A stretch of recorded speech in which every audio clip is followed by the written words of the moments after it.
cleansing of the temple in the gospel. But this week we're going to hear about Jesus foretelling the destruction of the temple. So the temple is the temple of Jerusalem. This is the physical structure that Jesus is speaking about. And it was the center of Jewish worship. So it was the place in which the Jews would offer sacrifice, where they would hear preaching or teaching. And Jesus is teaching in the temple area in this gospel passage. And he looks up at the structure and he says, all that you see here, the days will come where there will not be left a stone upon another stone that will not be thrown down. So if we remember back to last week, we made that connection between the temples, or our bodies kind of as churches, because God is dwelling within us.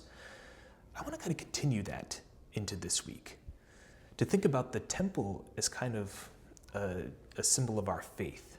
In other words, what happens when our faith is put to the test?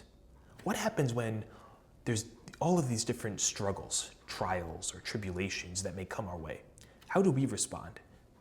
Is our faith shaken? And what happens to us when that happens? And how can we see God through all of these different things?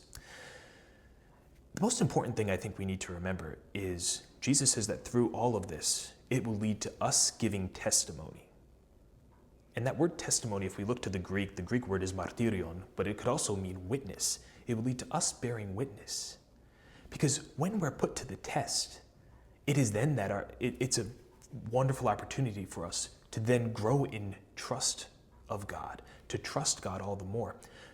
And it's a perfectly legitimate question to ask, well, how can we trust God all the more when all of these bad things are happening to us? Or my life is it seems like it's in shambles. Like, how can we trust God through that?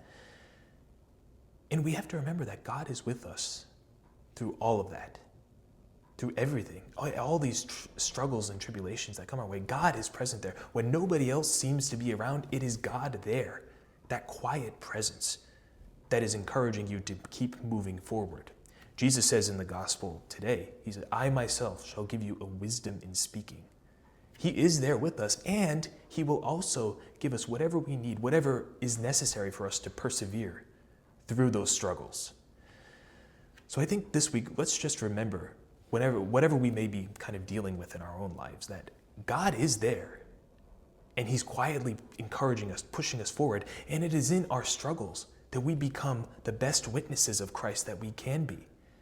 So let's allow God to work through us, to let him enter into us, and to truly give all of us a wisdom in speaking about his holy and good name.